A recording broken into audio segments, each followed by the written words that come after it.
My name is Emily, and I've lived in Portland, Oregon, for almost 6 years now. When I first came here, I thought I'd stay only a year or two, maybe long enough to save some money, figure out who I was, and then move on to someplace bigger, Seattle, San Francisco, maybe even New York if I could stretch my courage that far. But somehow the years folded into each other, and here I am at 24, still renting the same little one-bedroom apartment on the east side, still working a job I thought would be temporary, still trying to convince myself that this city isn't just a stopover but some kind of home. Portland isn't glamorous, not in the way that movies or glossy magazines make cities look. It rains too much, the winters drag on, and sometimes I swear if I see one more guy in a beanie with a craft beer in hand talking about the best hiking trails, I'll scream. But then there are mornings like today, when the sun cuts through the clouds in golden streaks, the air smells faintly of roasted coffee drifting from the shop downstairs, and the sidewalks glisten as if the rain polished them overnight. On mornings like this, I remember why I stayed at my apartment is small, tiny, really, but I've made it mine. There are second-hand bookshelves overflowing with novels, some I've read, some I keep telling myself I'll get to. A thrift store couch covered in mismatched throw pillows.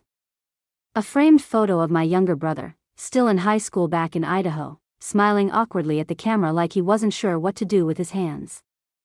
I left home at 18, promising him I'd be back to visit every couple of months. In reality, I see him once a year at most. Life has a way of rushing forward before you can catch your breath. That I work as a barista in a cafe that pretends not to be a chain but really is. It's the kind of place with reclaimed wood tables, Edison bulbs, and overpriced oat milk lattes. I don't love it, but I don't hate it either. It pays rent, barely, and sometimes I get free pastries at the end of the day. I tell people I'm saving to go back to school, maybe study journalism or creative writing, but deep down I know I've been saying that for 3 years without moving an inch closer. The truth is, I'm scared. Scared of failing, scared of choosing wrong, scared of waking up in 10 years still making cappuccinos and wiping down counters while everyone else seems to have figured out who they are. That morning, I tied my hair into a messy bun, threw on my favorite oversized sweater, the gray one with a small hole near the cuff, and walked the 4 blocks to work. The city was already alive, cyclists whizzing past, delivery trucks double-parked, dogs tugging their sleepy owners along. The air was damp and cool, and I clutched my paper cup of coffee like it was a lifeline. At the cafe, the shift was the usual blur of orders and names I'd forget by the end of the day. People talk about baristas being invisible, and it's true. I can hand someone their drink, smile politely, even make small talk, and 2 minutes later they'd struggle to recall what I looked like. Sometimes I like that anonymity. It's a shield, a way to move through the world unnoticed. Other times, though, it gnaws at me, makes me wonder if I'd become too comfortable blending in. Around lunchtime, when the rush slowed, I leaned against the counter and looked out the big front window. The rain had started again, soft and steady, dotting the glass with silver streaks. People hurried by with umbrellas, their faces half hidden. That's when I saw him. First, he was just another stranger crossing the street. Dark jacket, hands shoved into his pockets, walking with that purposeful stride that says you know exactly where you're going. But something about him made me look twice. Maybe it was the way he paused at the corner, tilted his head as if listening to something only he could hear. Or maybe it was just the faint smile on his lips, like he was carrying a secret no one else knew. He stepped into the cafe a moment later, shaking rain from his hair. Tall, lean, with tired eyes that looked like they'd seen more than his age should allow. He ordered a black coffee, no sugar, no cream. Simple. Direct. His voice was low, rough around the edges. I handed him his cup, our fingers brushing for half a second. Too brief to mean anything. Too strange to ignore. He thanked me, then sat by the window, pulling out a small notebook from his jacket. He didn't scroll through his phone like everyone else. He wrote. Pen scratching across paper in quick, steady strokes. I tried not to watch him, but my eyes kept drifting in his direction. There was something magnetic about the way he seemed completely absorbed in his own world, like the noise of the cafe couldn't touch him, and in that quiet moment, with rain tapping on the glass and the smell of coffee wrapping around us, I felt something I hadn't felt in a long time. A spark. A flicker of curiosity. Of course, I told myself it was nothing. Just another customer. Just another face in a city full of strangers, but deep down, something whispered otherwise, something told me this was only the beginning. The rest of that shift dragged by, though I couldn't tell you a single detail about it. I don't remember the exact orders I made or the customers I smiled at. What I do remember is how, every few minutes, I caught myself glancing toward the table by the window. He sat there, head bent, pen moving steadily across the page of his notebook. His coffee cooled beside him, forgotten. Most people who sit in cafes either want to be noticed or are trying desperately to look busy while hoping someone notices anyway. But this man, this stranger, was different. He wasn't pretending. He wasn't posturing. He was somewhere else, completely absorbed in his writing, and that drew me in. By the time my shift ended at 3, he was still there. I changed out of my apron, grabbed my bag, and tried to tell myself I wasn't curious enough to linger. But as I passed his table on my way out, I couldn't help stealing a quick glance at his notebook. The handwriting was neat but hurried, small slanted letters crammed close together, like he was afraid of losing the thought before it reached the page that I didn't see words clearly, just flashes. Rain, silence, something about shadows. It felt personal, too personal to be read by a stranger's eyes, so I looked away quickly. He didn't notice me, or if he did, he didn't look up. Out on the sidewalk, the rain had eased to a drizzle. I stood there for a second, staring at the wet pavement, trying to push the image of him out of my mind. It was ridiculous. I didn't know him, not even his name. For all I knew, he could be just another drifter passing through the city. Portland attracted those sometimes, people searching for something they couldn't quite name. Still, that flicker of curiosity wouldn't leave me. The next morning, I came into work and thought maybe it had just been a one-time thing, that I'd never see him again. But when the door swung open around 11, there he was, same dark jacket, same tired eyes, same small notebook tucked under his arm. He ordered another black coffee. This time, when I handed him the cup, he looked at me, really looked. His eyes were gray, the kind of gray that shifts depending on the light, sometimes stormy, sometimes almost silver. And in that brief exchange, I felt like he saw more of me than most people ever bothered to. "Thanks," he said. His voice was quiet, but there was a warmth in it I hadn't noticed before. "You're welcome," I replied, forcing a smile even though my stomach did a strange little flip. He took his usual seat by the window. Notebook open, pen ready. By the third day in a row, it stopped feeling like coincidence. He'd appear sometime between 10 and noon, order the same drink, sit in the same spot. Always writing. Always alone. I tried to play it cool, but my coworkers noticed. "You've got a regular," Jenna, another barista, teased one afternoon as she nudged me with her elbow. "Tall, dark, and mysterious over there." "He's just writing," I said, pretending to be focused on restocking the pastry case. "And you've been wiping down that counter for 5 minutes straight," she shot back, smirking. I rolled my eyes, but she wasn't wrong. Finally, on the 4th day, he did something different. He closed his notebook, tucked the pen behind his ear, and walked back up to the counter. My pulse quickened even before he spoke. "You're here every day," he said, not accusing, just stating a fact. "Occupational hazard," I joked, tapping the cash register. "I practically live here." A ghost of a smile tugged at his lips. "I'm Alex," he said after a pause, extending his hand. I hesitated for a beat, then wiped my damp palm on my apron before shaking his. His grip was firm, steady. "Emily," I said, and just like that, the wall between us cracked open. The conversation was brief. He asked how long I'd worked there, if I was from Portland originally. I told him no, that I grew up in Idaho. He nodded thoughtfully, like that explained something. When I asked what he did, he hesitated, eyes flicking toward his notebook. "I write," he said simply. "What kind of writing?" "Stories. Sometimes poetry. Sometimes just thoughts." He gave a small shrug, as if it didn't matter, though the weight in his voice suggested otherwise. Before I could ask more, a customer came up behind him, and he stepped aside with a polite nod. He returned to his table, and that was it. But something had shifted. That night, I couldn't stop thinking about him. About the way his eyes lingered on mine, steady but searching. About the way he said he wrote, like it was both a confession and a shield that I lay awake in my tiny apartment, listening to the rain tapping against the window, and wondered why a stranger could make the world feel suddenly different. Maybe it was loneliness. Maybe it was fate. Or maybe it was just the simple, startling fact that someone had stepped into my routine and made me notice again, notice myself. Notice the city. Notice the possibility of something more that I didn't know yet, but I knew this wasn't the end of it. The days that followed took on a strange new rhythm. I would wake, drag myself through the gray morning drizzle, and head to the cafe. Some mornings, I'd wonder if maybe I'd imagined it all, that maybe Alex would vanish the way strangers do, slipping in and out of lives without leaving a trace. But almost like clockwork, sometime between 10 and 11, the door would open and he'd step in, dark jacket, notebook, black coffee. That he never asked for anything else, never deviated from that ritual. And each time, when I handed him the cup, he'd give me that small, quiet nod, those gray eyes steady on mine for a moment longer than necessary. At first, our conversations were surface level. Weather. The city. Work. He asked what brought me from Idaho to Portland, and I told him about wanting something bigger, though I admitted I hadn't figured out what bigger meant yet. He listened without interruption, as if my words mattered, and it unnerved me.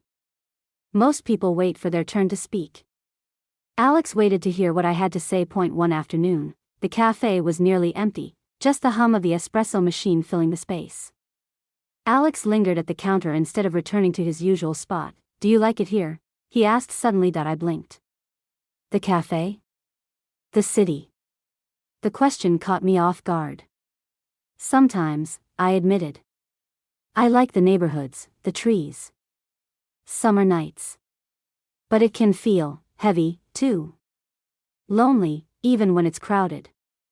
He nodded, eyes dropping to his coffee. Yeah. I know that feeling. Something about the way he said it made my chest tighten. Like he wasn't talking about crowds or weather but something else entirely. Before I could press, the door chimed and a group of students burst in, filling the quiet with chatter. Alex gave me a small nod, then retreated to his table, notebook already open. That night, I couldn't stop thinking about the weight in his voice. About the loneliness he hadn't named, but that I recognized. It wasn't that I was infatuated with him, not yet. It was more that he felt like a mirror, someone carrying shadows that looked a lot like mine. A week later, something changed. It was late afternoon, and rain hammered against the windows harder than usual.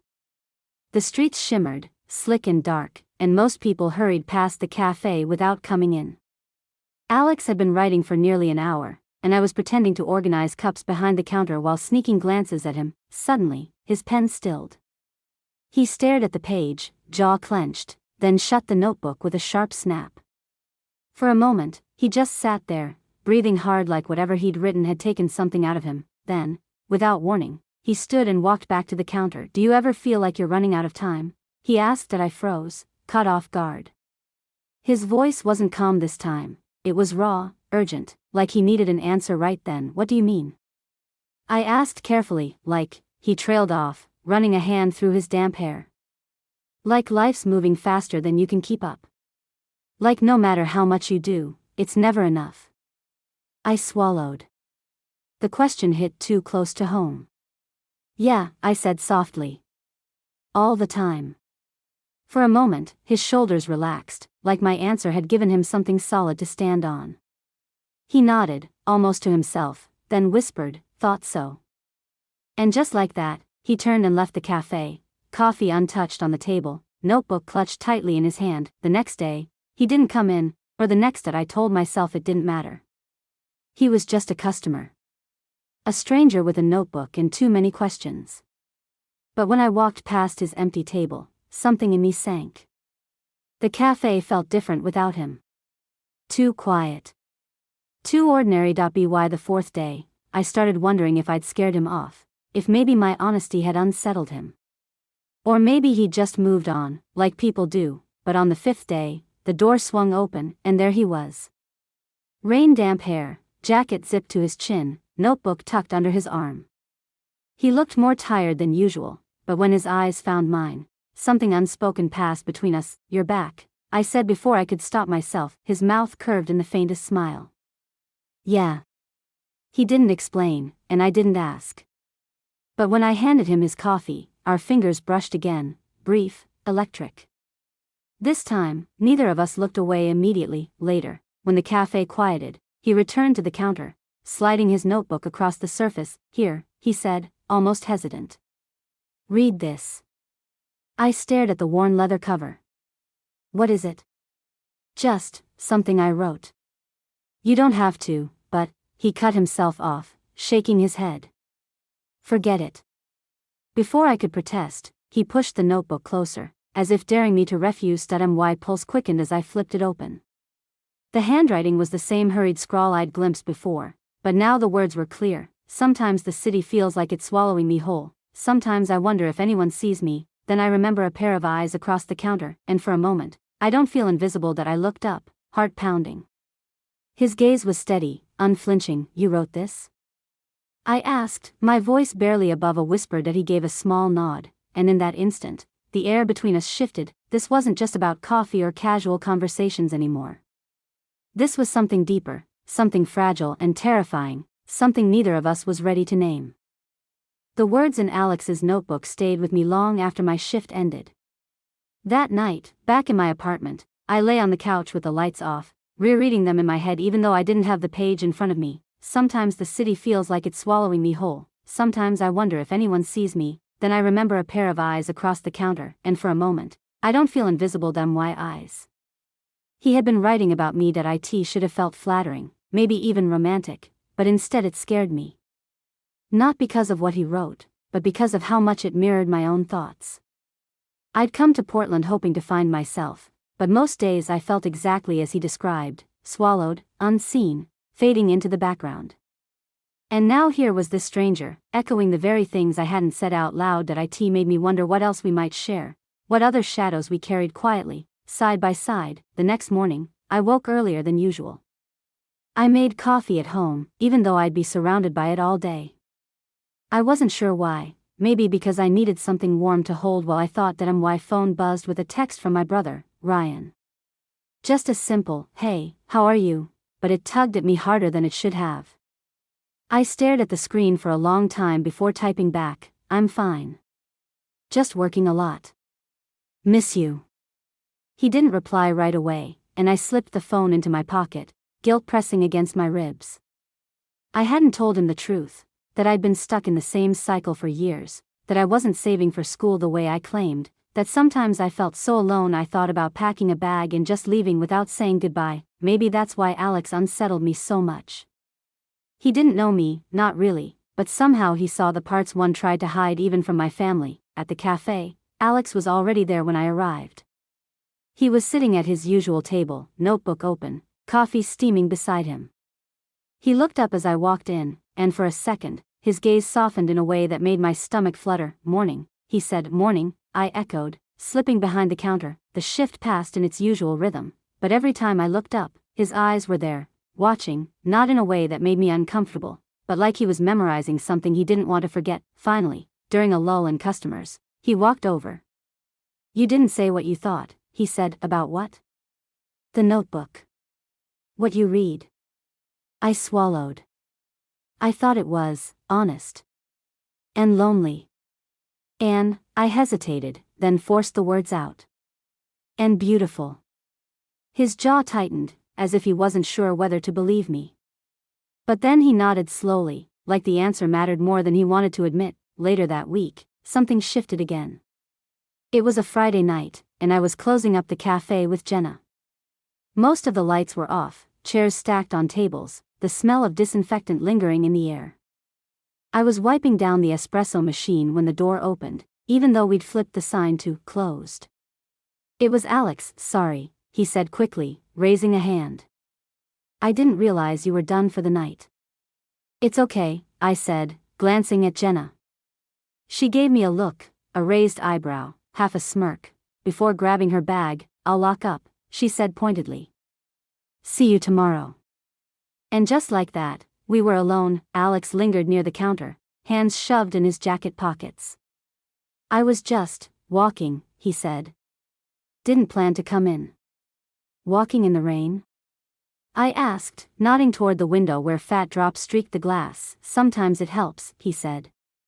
Makes the noise quieter. I tilted my head. Noise? He hesitated, then shrugged. In my head. The way he said it, calm, almost casual, made my chest ache. Because I knew that noise. I lived with it too, for a long moment. We just stood there, the hum of the refrigerator filling the silence. Then, almost without thinking, I said, "Do you want to sit for a bit? I can make us something before I shut everything down." He looked surprised, then nodded. "Yeah. I'd like that." We sat at a corner table, steaming mugs between us. The cafe felt different at night, quieter, softer, as if it belonged only to us. "So," I said, trying to break the tension, "are you always this mysterious, or is it just for show?" A faint smile tugged at his lips. "Depends who's asking." "Me." He studied me for a moment, then sighed. "I guess I don't talk about myself much. Not because I don't want to. Just, it's easier not to." "Easier how?" "If you don't say things out loud, they can't be used against you. They can't hurt as much." I nodded slowly. I understood that more than I wanted to admit. "Fair enough," I said. "But if you don't say anything at all, no one can ever really know you either." His eyes flickered, something between pain and gratitude. "Maybe that's the point," he murmured. That I wanted to press, to ask him what he meant, but the heaviness in his voice stopped me. Instead, I sipped my coffee, letting the silence settle. After a while, he spoke again. "What about you? What's your story?" I laughed softly. "My story? It's not that interesting. Try me." I hesitated, fingers tracing the rim of my mug. "I left home right after high school. Thought I'd figure myself out here. 6 years later, I'm still figuring. Or maybe just stalling." He tilted his head. "What are you stalling from?" The question caught me off guard. I'd never put it that way before, but he wasn't wrong. "Life, I guess," I said quietly. "Making choices. Risking things. Failing." His gaze softened. "Yeah. I get that." And just like that, something shifted again. Not in a dramatic way, but in the quiet recognition of two people admitting they were both a little lost. That night, after he left, I stood in the empty cafe for a long time. The rain had stopped, leaving the streets slick and gleaming under the streetlights. For the first time in years, I didn't feel completely alone in the city, because maybe, just maybe, someone else was carrying the same shadows as me, and maybe, if we were careful, we could share the weight. After that night in the closed cafe, something between us shifted. It wasn't dramatic, there wasn't a sudden confession or a sweeping gesture. But the next morning, when Alex walked in, the air carried a different charge. He ordered his usual black coffee, but when I handed it to him, his fingers lingered on mine just a fraction longer than before. And this time, neither of us looked away. That I caught Jenna smirking from the corner of my eye. But I didn't care. Alex returned to his spot by the window, notebook open, pen scratching against the page. But now, every so often, he'd glance up. Our eyes would meet across the cafe, and a silent current would pass between us. Something unspoken, fragile, dangerous. That weekend, Portland surprised us with a rare burst of sunshine. The air was crisp but not cold, and for once, the sidewalks weren't slick with rain. People spilled out onto patios, kids raced scooters down the block, and the city felt alive in a way I hadn't realized I missed it. I just finished my shift and was tugging my sweater tighter around me when I heard a familiar voice behind me. "Emily." I turned. Alex stood there, hands shoved into his jacket pockets, eyes glinting in the sunlight. He looked almost different outside the cafe, less shadowed, more human. "Hey," I said, trying not to sound surprised. "Done for the day?" "Yeah. You?" He gave a small shrug. "Just wandering. Thought maybe you'd want to join me?" The question caught me off guard. He wasn't the type to ask things lightly. But the words were out of my mouth before I could overthink them. "Sure." We walked aimlessly through the streets, side by side. At first, it was awkward, the silence stretched too long, broken only by the sound of our footsteps. But slowly, conversation found us that he pointed out a mural on the side of a building, vibrant colors splashed across brick. "I like that one," he said. "Feels alive." I laughed softly. "That's your deep art critique?" He smirked. "What, you expected a full essay?" "Kind of," I teased. "You're the writer, after all." His smile faded just slightly, replaced by something quieter. "Writing doesn't mean I have all the words." There was weight in that answer, something I wanted to unravel. But I let it rest. For now that we ended up at the riverfront, where the water shimmered under the late afternoon sun. People lounged on benches, couples walked dogs, a street musician played soft guitar. We stood by the railing, watching the current pull steadily downstream. "You ever think about leaving?" he asked suddenly. "Portland?" "Yeah. All the time," I admitted. "But then I realize I don't even know where I'd go." He nodded, gaze fixed on the water. "Same." There was something about the way he said it, like he wasn't just talking about the city, but about life itself. About being stuck between running and staying, that I wanted to ask him where he came from, what he was running from, but before I could, he turned to me. "Thanks," he said softly. "For what?" "For walking with me. For not asking too many questions." I smiled. "You're welcome." And for a brief moment, standing there with the sun warming my face and Alex's eyes on mine, the world felt strangely steady. The following week, we saw more of each other, not just in the cafe, but outside. Sometimes it was as simple as grabbing coffee after my shift and sitting in the park. Sometimes it was walking through the city at night, the streets quiet, our footsteps echoing. That I learned small things about him. That he liked old movies. That he hated phones and rarely answered texts. That he carried his notebook everywhere, like it was an extension of himself. But there were things I didn't learn, too. Big things. He never said where he lived, never mentioned family or friends. His past was a locked door, and I wasn't sure he'd ever hand me the key. Still, every time he looked at me, I felt that door shift, just slightly. The days after that night were strange. We fell into an unspoken rhythm, coffees, walks, quiet moments, but everything felt heavier. Every glance, every touch, carried the weight of unspoken truths. Alex was here, but I could feel the distance behind his eyes. It was Thursday when it happened.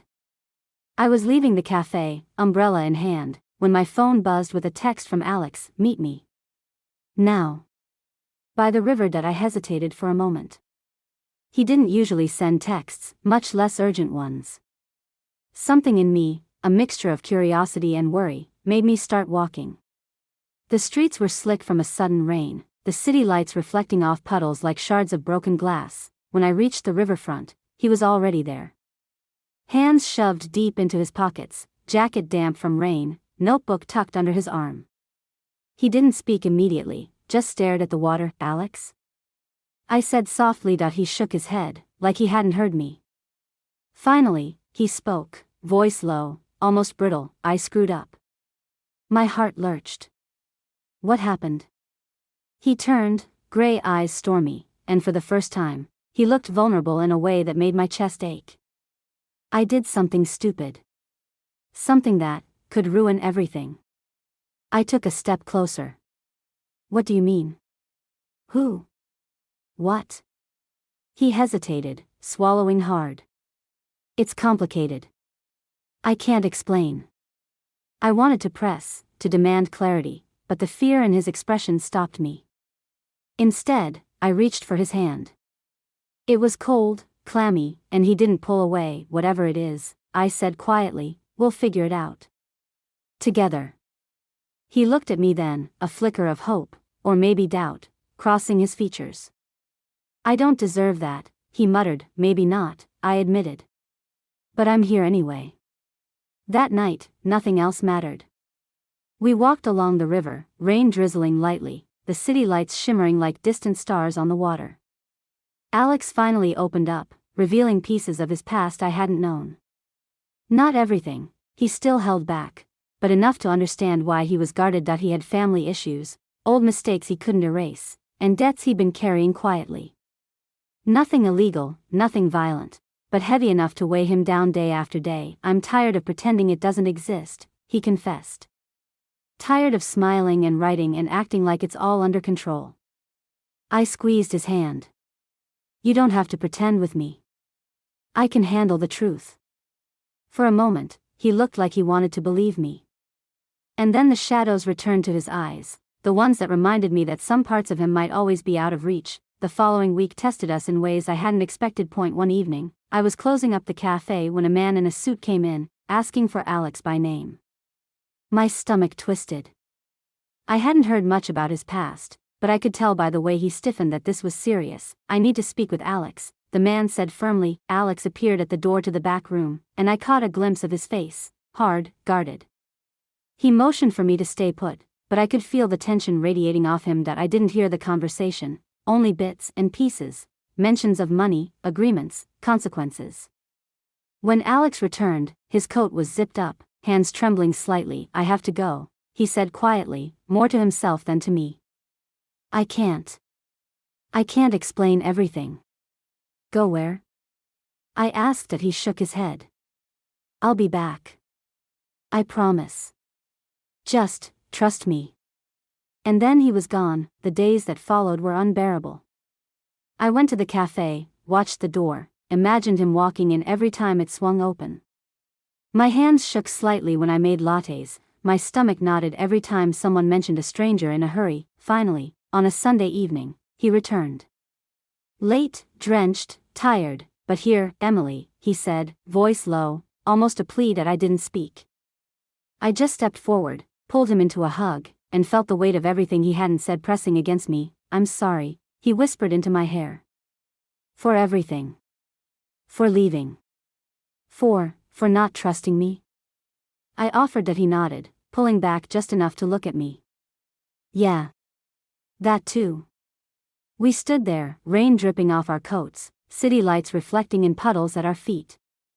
And in that moment, I realized something crucial. Love wasn't just about the good days. It was about the messy, complicated ones. The ones that tested you, broke you a little, and then demanded you rebuild. That night, we didn't talk much. We just sat on my couch, hands entwined, letting the quiet speak for both of us. I knew things wouldn't be easy. Alex had his secrets, his struggles, and the world had its own way of complicating life. But for the first time, I felt like we could face it together, and that was worth everything. After that Sunday night, nothing between us was simple. Alex came and went with a quiet urgency I couldn't always understand. Sometimes, he would disappear for days, leaving only a cryptic text, "I'll explain soon. Trust me." Each time, my stomach sank, and I had to choose, wait, worry, or walk away. That I chose to wait, because I couldn't walk away, not after the way he had quietly invaded my life, stitched himself into my routine, and made my heart remember what it felt like to hope. One Friday afternoon, the cafe was unusually busy. I had orders stacking, the espresso machine hissing, milk steaming, customers calling names over the hum of chatter. And in the middle of it all, Alex appeared. His eyes caught mine across the room, and for a fleeting second, the world seemed to stop, but then came a man behind him, tall, sharp-suited, speaking in tones that made my skin prickle. Alex tensed, hand tightening around his coffee. "I need a word," the man said quietly, but Alex's face said it all. That I wanted to intervene, to step in and demand answers, but I remembered the promise he had made, to trust him. So I stayed behind the counter, my hands trembling slightly, watching the man lean close and speak in hushed, urgent words. When Alex finally returned, his expression was unreadable, but there was a tension around his shoulders, a shadow in his gray eyes that hadn't been there before. "I can't stay long," he murmured, taking his usual seat by the window. "Something's come up." "Is it serious?" I asked softly, trying to keep my voice steady. That he shook his head, more at himself than at me.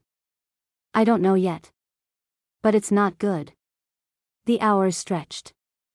I wiped down counters, made coffee, and tried to focus on tasks, but my mind kept drifting to him. I wondered if he was safe, if the man had been threatening, if Alex had been forced into something he couldn't control. That night, when he finally texted me, "I need you to understand. I'll explain tomorrow. Please." I nearly cried with relief. The next day, we met at the riverfront again. He looked exhausted, drained, but there was something resolute in his posture. I have to tell you everything, he said, voice low. And you have to promise you won't judge me. I reached for his hand. I promise. He took a deep breath. I owe money. Not to criminals or anything violent, but debts I can't ignore. Old mistakes catching up. I tried to fix it quietly, but it's complicated. I can't just walk away, and I can't risk dragging you into it. I felt my chest tighten.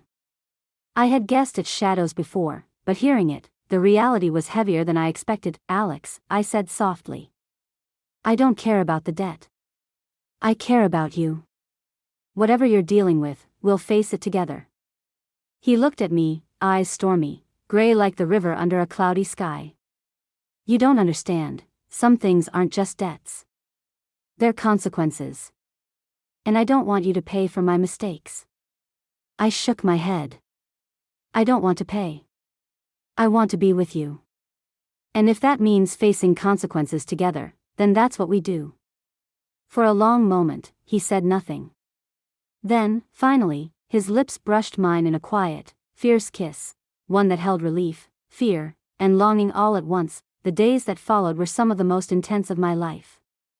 Alex was cautious, sometimes withdrawn, but gradually he let me in. He showed me pieces of himself, the notebooks filled with poetry, sketches, half-written stories. He spoke of his family in fragments, confessions whispered over coffee and walks in the city, and I told him things too. About my fears, my failures, the guilt I carried for leaving home, for not being the sister I wanted to be. About my insecurities, the quiet panic of adulthood pressing on me. Each confession, each shared secret, drew us closer, but also made the stakes higher, because now, it wasn't just casual glances or light touches. It was trust. And trust, once given, can break in ways that crush you. One evening, Alex disappeared again. No text, no call. My phone stayed silent. Panic clawed at my chest, but I forced myself to wait. Hours later, he returned, looking worn, eyes haunted. I'm sorry, he said quietly. I had to handle something. You didn't deserve to worry. I worried, I admitted. But I'm here. I'm not going anywhere. His jaw tightened. I'm not sure I deserve that either. Yes, you do, I said firmly. We both make choices. Some are hard. Some have consequences. But we face them. Together. For the first time, he seemed to believe it, not completely, but enough to lean into me, resting his head on my shoulder, and in that quiet moment, I understood something crucial. Love wasn't just about comfort or joy. It was about showing up for someone when everything else screamed for you to run, and I chose to show up. The weeks that followed were a test of patience, trust, and endurance. Alex's secrets didn't disappear, the debts, the shadows of his past, and the unseen pressures of his life remained. But somehow, our connection deepened, carrying us through the uncertainty. We had found a rhythm, a fragile, delicate balance between love and the chaos that seemed to follow him wherever he went. One rainy evening, I waited for him at our usual cafe table. The sky was gray, clouds hanging low, threatening more rain. I sipped my coffee slowly, fingers wrapped around the warm mug, watching the door. When Alex walked in, wet hair plastered to his forehead, eyes shadowed from lack of sleep, I could see the weight he carried. I've dealt with it, he said, sliding into the seat across from me. His voice was low, cautious. All of it. I've fixed things. I studied him carefully. Relief warred with skepticism. Fix things how? He hesitated, eyes flicking down at the table. I can't explain all of it. But it's done. I can be here now. Really be here, without running. For the first time in months, I believed him. We walked along the river afterward, the rain having eased to a fine drizzle. The city reflected in puddles, neon lights shimmering on wet pavement. Our hands found each other's instinctively, fingers entwined. I was scared, I admitted. Scared you'd leave. That this, us, wasn't enough to make you stay. He stopped walking, turning to face me. His gray eyes softened, storm giving way to something quieter, warmer. I was scared too, he said. Scared of failing, scared of dragging you into my mess. But I realized. I don't want to hide anymore. Not from you. Not from myself.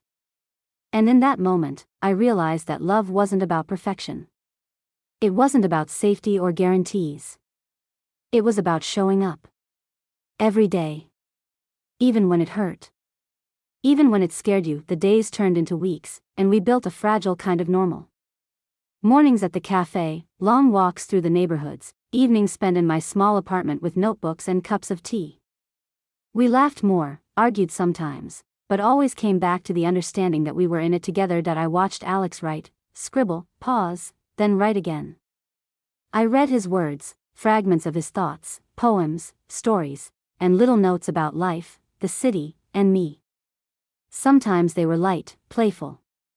Sometimes heavy, almost unbearably honest. And each time, I felt myself falling deeper, not just for the man he showed the world, but for the one he had allowed me to see. One night, sitting on the balcony of my apartment, we watched the city lights twinkle below. Alex leaned his head on my shoulder, hands clasped together, the notebook resting on his lap. Do you think, he began slowly, do you think we can keep this? Us? I smiled, resting my head against his. I think we can. Not because it's easy. Not because the world won't throw more at us. But because we'll face it together. That's enough. He turned his head, pressing a soft kiss to my temple. I want that, he whispered, and I believed him. Life didn't suddenly become perfect.